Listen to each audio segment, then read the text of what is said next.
Aku Oke, ngeliat abis itu Elsa kalau kamera perkenalan sih. Gondoangnya atau nanti Mbak Elsa nanya lagi? Bolak-balik. Oke, kakak tinggal menghitung hari ini bulan November. Iya. Lagi nih apa ya? Halo KPMers, kembali lagi di podcast SKPM dan kali ini bersama aku.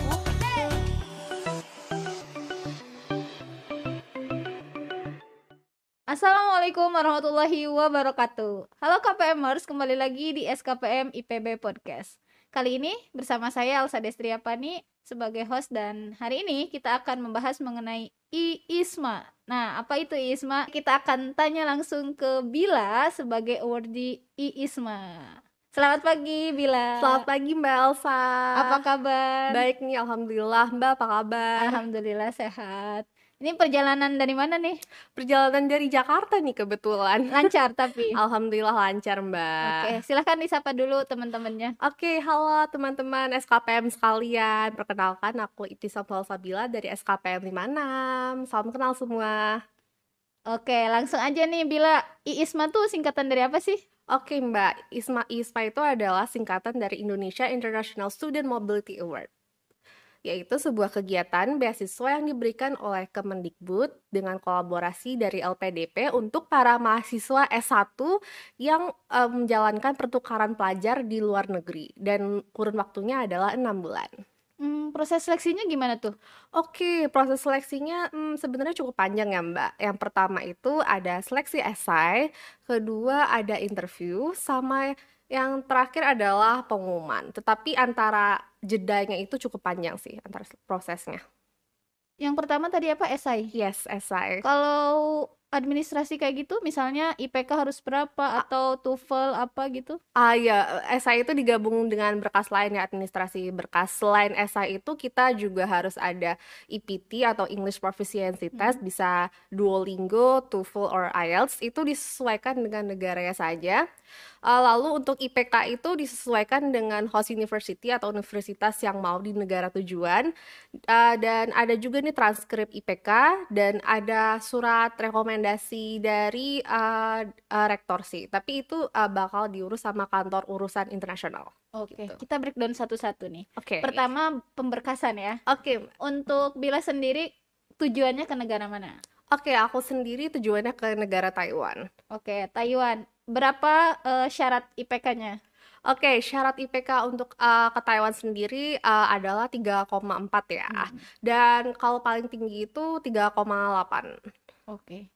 Terus kalau bahasa Inggrisnya gimana? Kalau bahasa Inggris itu Taiwan bisa Duolingo, bisa TOEFL, bisa IELTS. Untuk Duolingo-nya itu minimal tahun ini udah naik sih jadi 110 kalau tidak salah. Terus untuk TOEFL-nya 500 ke atas ya biar aman. Sama yang terakhir ada IELTS-nya 6,5. 6,5. Oke. Jadi tadi kalau sesi pemberkasan itu ada TOEFL, kemudian IPK, Yes. terus sama esai. Yes. Nah, esainya apa tuh? Kalau esainya itu nanti bakal ada 4 pertanyaan mengenai diri kita, mulai dari keunggulan diri kita, kompetensi kita, lalu ditanyakan juga challenge atau tantangan-tantangan yang dihadapi pada saat dunia perkuliahan, lalu bagaimana kita mengatasinya, dan juga pertanyaan yang keempat yang menarik nih, yaitu bagaimana kesehatan kita. Jadi bakal ditanya tuh agar bisa mitigasi lah kalau misalnya kita kenapa-napa di negara tujuan. Begitu. Oke. Yang menurut Bila paling menantang di antara proses itu? Oke, yang paling menantang adalah tentu saja esai ya. Karena dari esai itu kita harus tahu, yang pertama adalah kemampuan diri kita, tetapi kita harus juga tahu kelemahan kita dan bagaimana di esai itu bisa dibungkus dan juga bisa menjelaskan tentang diri kita sebenarnya itu siapa dan interest kita itu apa dan juga jalan hidup kita itu seperti apa di masa depan, begitu Mbak. Oke. Dapat informasi program IISMA tuh dari mana Bila? Oke, aku dapat informasinya itu dari temanku sih yang awardee 2021, dan setelah itu aku research tentang programnya dan ternyata menarik ya, program ini fully funded atau sepenuhnya dibiayai oleh kementerian. Jadi sejak saat dari mulai tahun 2021 akhir itu aku udah prepare buat ISMA 2022, termasuk nanti tesnya, esainya, pemberkasan dan lain-lain. Dan alhamdulillah di 2022 bisa diterima. Oke. Itu biasanya setiap tahun ada. Iya, setiap tahun ada. Oke. Apa pengalaman menarik Bila ketika di Taiwan? Oke, pengalaman menariknya cukup banyak ya, mulai dari pertama kali study tour di negara lain, lalu bertemu dengan teman-teman internasional dari negara lain, terus saya bertemu dengan dosen-dosen dari luar negeri. Tetapi yang paling menarik buat aku adalah di ISMA ini kita membuat acara untuk mempromosikan kebudayaan Indonesia yang judulnya Heroes Challenge. Dan di Heroes Challenge itu aku sama teman-temanku itu promosi kebudayaan Indonesia melalui lomba 17 Agustusan gitu, Kak. Iya, iya. Terusnya kita kayak bikin makanan Indonesia, terusnya kita ngasih snack-snack Indonesia. Dan yang paling menarik adalah lucu aja sih lihat yang teman-temanku yang orang Taiwan, terus orang Pakistan tuh ikut lomba 17 Agustus dan juga menonton performance tarian dari temanku. Itu sih yang paling menarik. Bisa Bila sharing tentang bagaimana cara belajarnya gitu. Oke. Kalau dari segi akademik itu pembelajaran di Taiwan sebenarnya kurang lebih sama seperti di Indonesia. Cuman berdasarkan matkul yang aku ambil itu lebih banyak praktikal dibandingkan paperwork atau coursework ya. Dan beberapa matkul itu tidak ada UTS atau UAS, tetapi ada final project gitu. Dan final projectnya itu salah satunya adalah presentasi.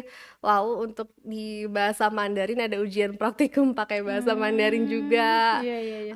Terusnya ada juga aku Berarti belajar bahasa Mandarin juga ya? aku juga belajar bahasa Kursus. Mandarin. Sendiri apa gimana? Bareng ada mata kuliahnya Oh, khusus Mandarin. ya? Iya, Kak. Jadi berapa mata kuliah yang diambil? Totalnya 4. 4.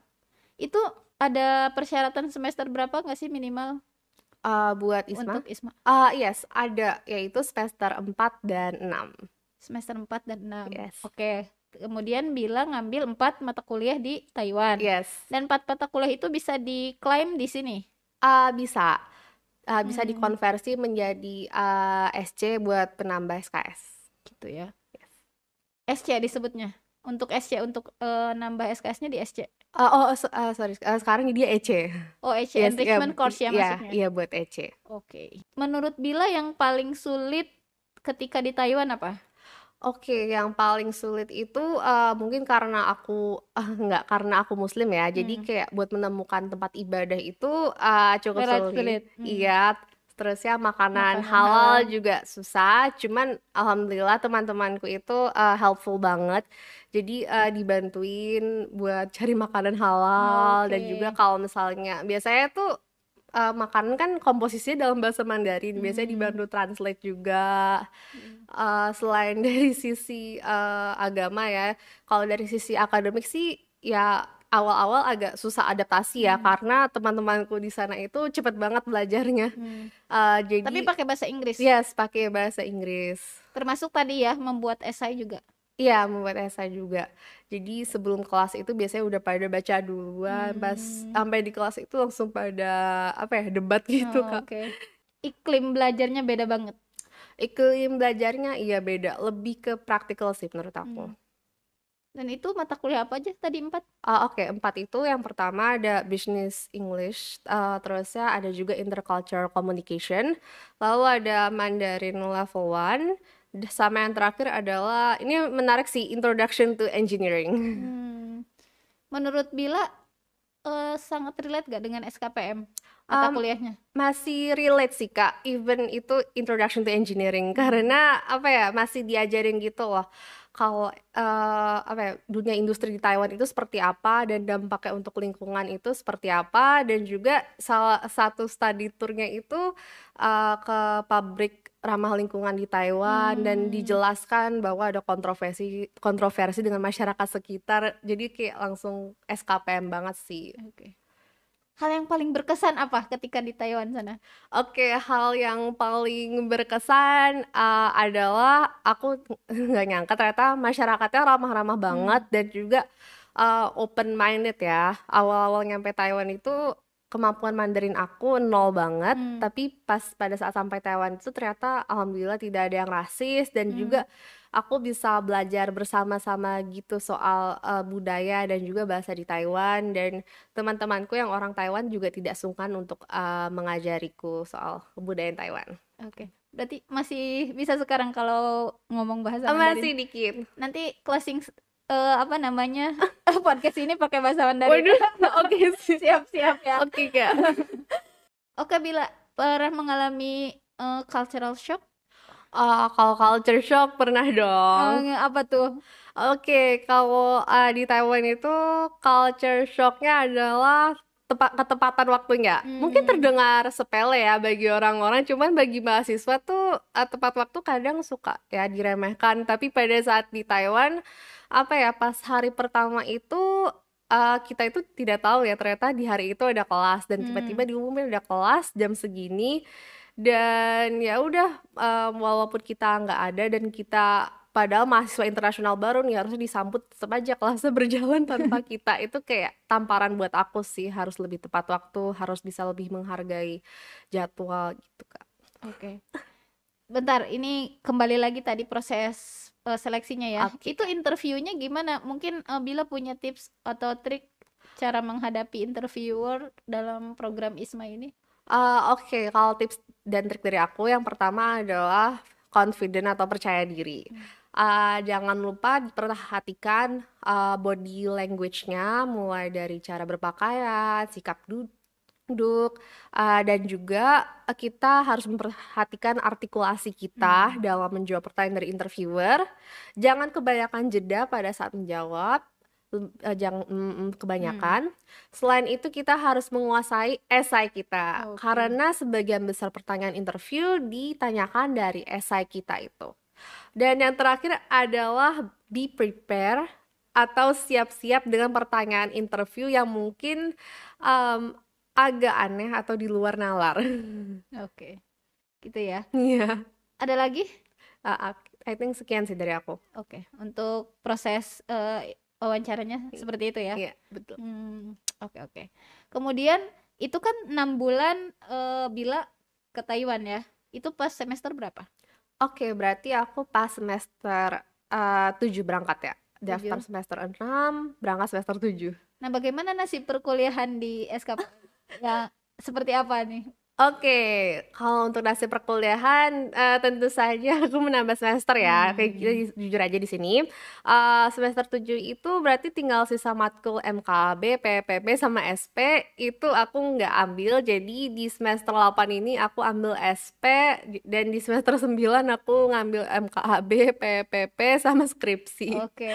Emang karena apa namanya konsekuensi dari ketika kita Iya. memilih ISMA ya kita akan ketinggalan di sini ya. Betul. Tapi artinya pengalaman di sana juga jauh lebih baik. Lagi Komdik SKPM sangat-sangat suportif ya Kak, dan juga alhamdulillah dosen PA aku juga suportif. Iya. Jadi ya.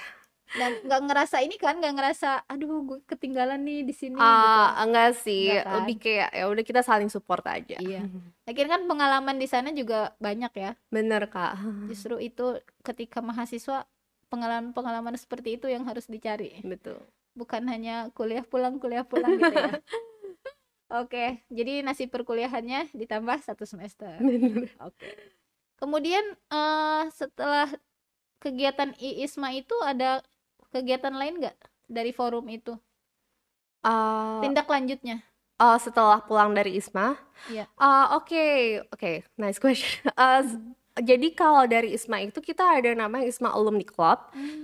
Dan ya sekarang lagi masa-masa pemilihan presiden, dan dari Oh, ada ISMA presidennya ya. segala ya. ya jadi kayak udah ada ikatan alumninya istilahnya. Tapi itu ISMA itu ikatan alumni khusus Taiwan atau seluruh negara? Seluruh negara. Oke. Amerika, US juga ada. Jadi kita ada ISMA Alumni Club dan itu isinya bakal ada program-program buat adik kelas kita yang tertarik ISMA, ada mentoring, dan juga kita ada kayak kerjasama sama perusahaan buat kayak nanti setelah ISMA itu alumninya mau kerja di mana atau mungkin ada yang mau S2. Jadi tetap berkelanjutan ya diharapkan. Dan network itu sangat penting ya. Yes, betul. Untuk ya itu tadi menambah jejaring pekerjaan atau beasiswa S2, S3 dan lain Bener sebagainya. banget. Oke Bila, tadi ada pemilihan negaranya nggak? Atau misalnya kita bisa acak aja mau pilih negara mana gitu? Oke, kalau di ISMA itu kita bisa milih ya mau negara manapun, ada US, UK, terusnya ada Thailand, masih dan banyak lagi. Itu sudah ditentukan oleh Kemdikbud. Iya, kalau untuk list negara dan universitasnya itu ditentukan, tetapi kita juga bisa kayak nggak, kita bisa milih sendiri dari list-list itu. Kalau untuk Bila sendiri kenapa memilih Taiwan? Oke, alasan aku memilih Taiwan karena industri di Taiwan itu lagi maju ya, dari mulai pertanian, engineering, dan aku sangat tertarik buat mempelajari pertanian di sana. Selain itu, Taiwan itu udah terpengaruh dengan budaya Barat, dan jadi di sana itu udah open minded.